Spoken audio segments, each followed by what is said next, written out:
If you're a manager, you know how crucial decision making is, at least good decision making, to the success of both your organization and to you as a leader. You're in the heart of the action, making decisions, supporting decisions that are being made for your organization to succeed. And with that comes responsibility. And with that responsibility can come stress. Decision making can be tricky and it can weigh on you quite heavily when you have to make choices between one course of action and another.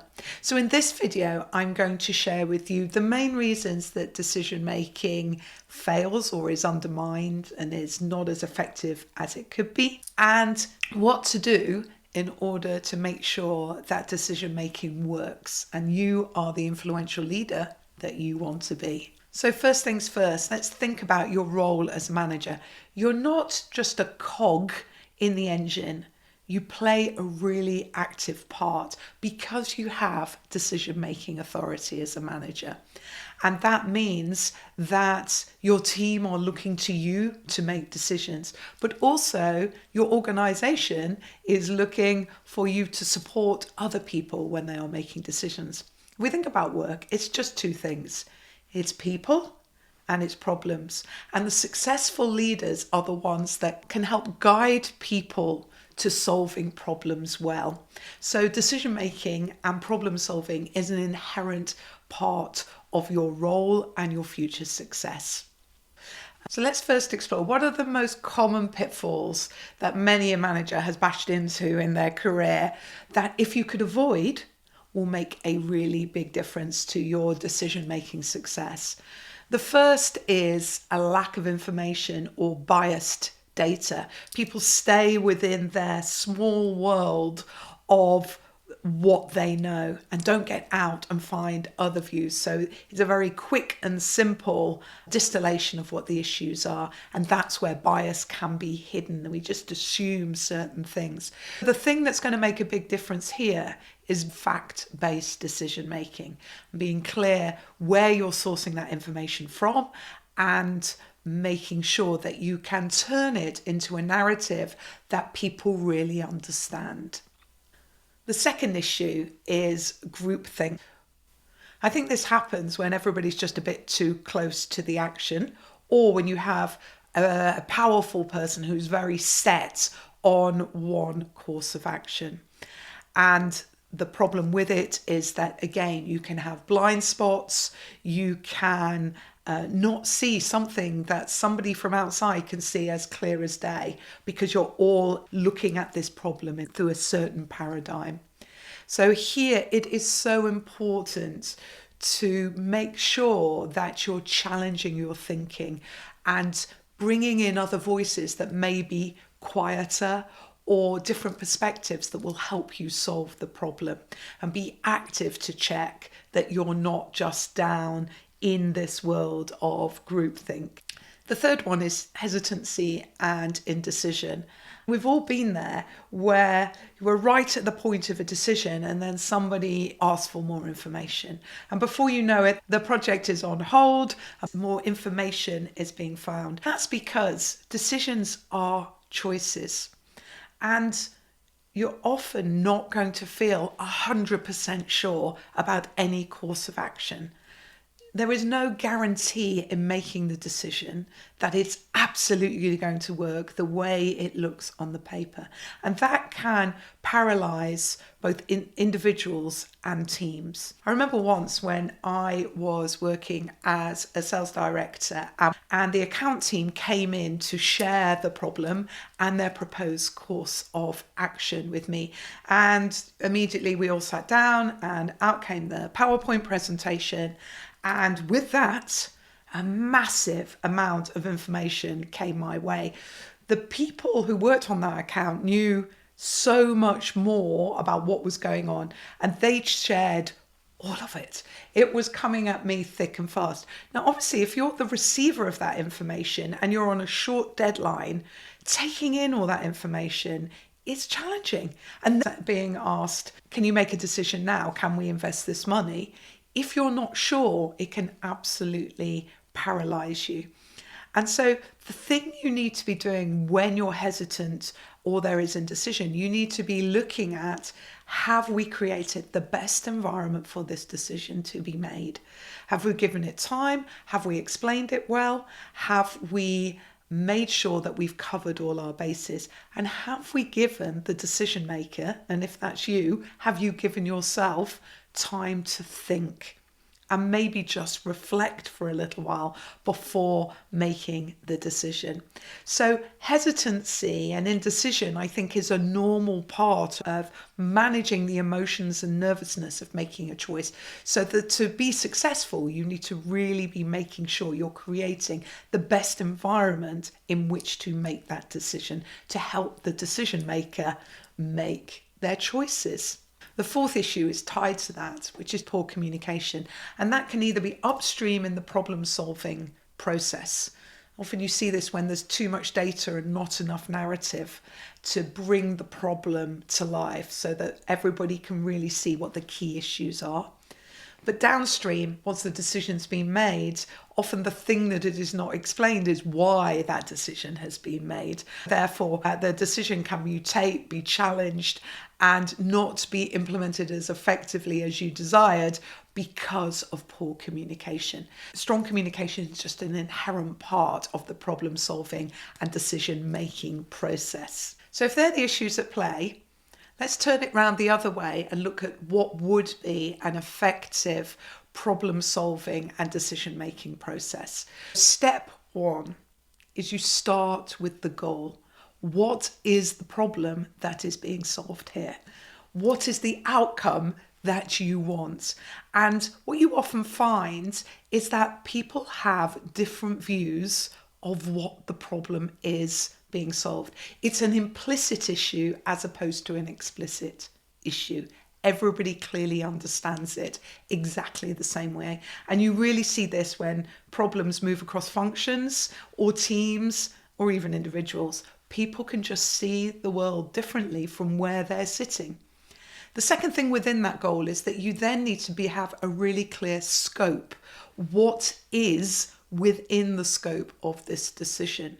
Because if you're not clear about what is involved, who is involved, when it has to be solved by, what you get is a kind of scope creep. More people get involved and a project starts growing arms and legs of its own and makes the decision making even more difficult.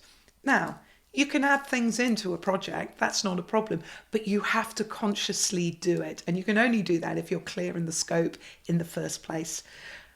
The third thing to get clear on before you go anywhere is, who is the decision maker?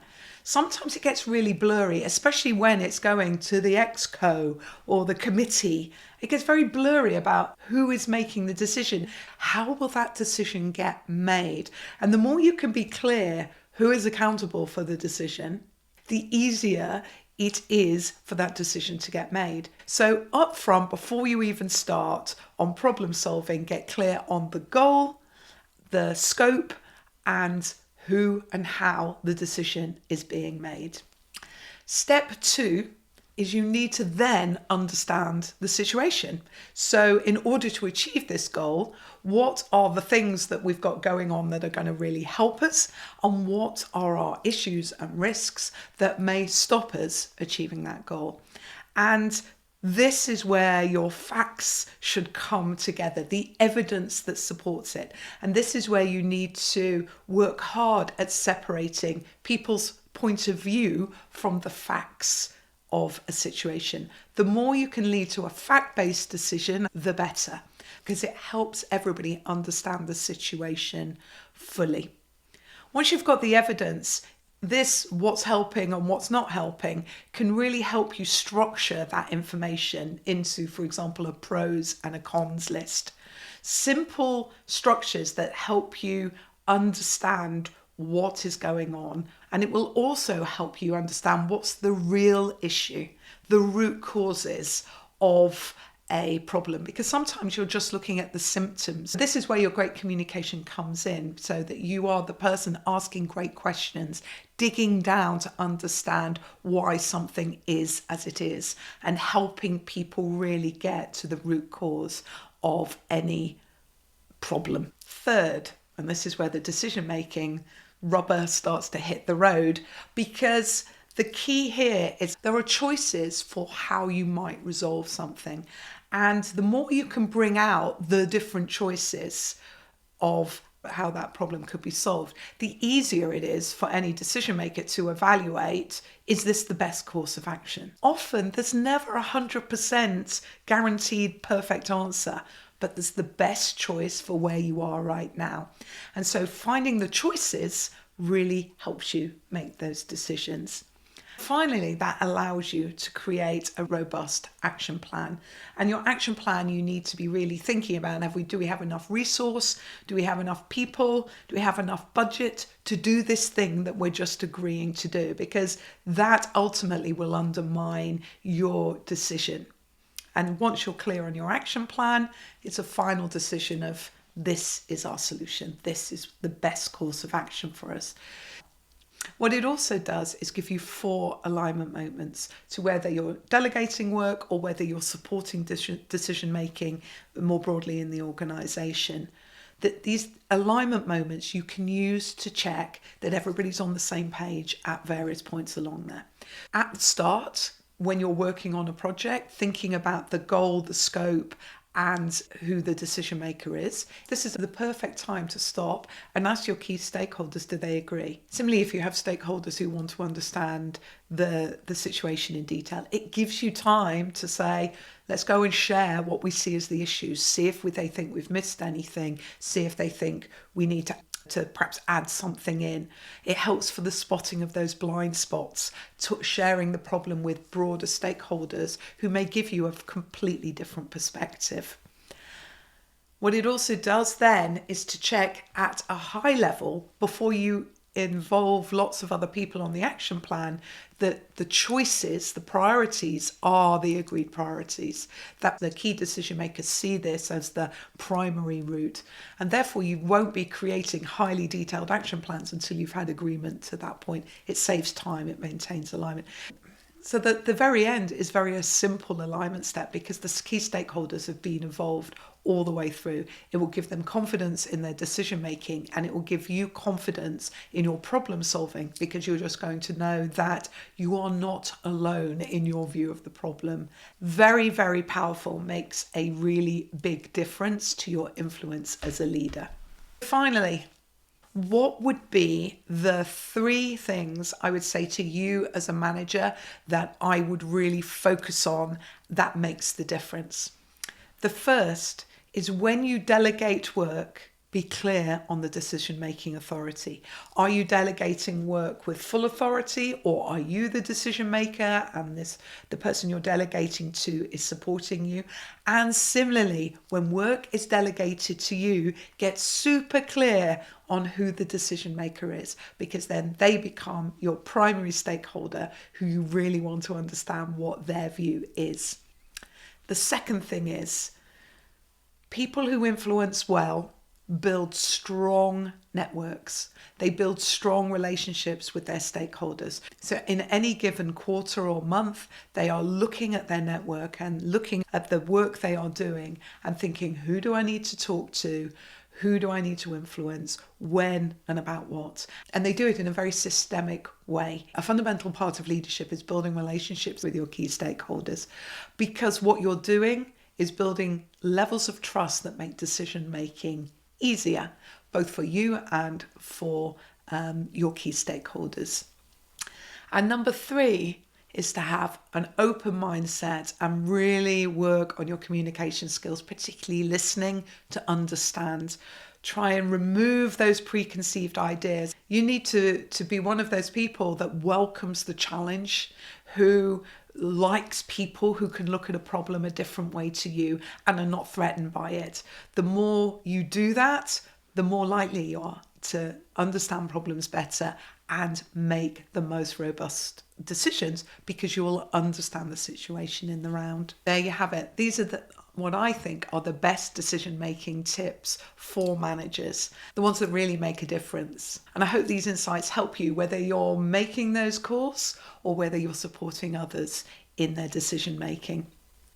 Just remember, the absolute key to success is making informed, confident decisions. If you have any questions, put them in the comments below and let me know what your main takeaway from this video has been. I'll be there to answer your questions. If you found this video useful, please like, subscribe and ring the bell. You'll get notified of each and every video that I release, and it will help other managers like you find this channel. Well, that's it for this week. Until next, take care. Bye.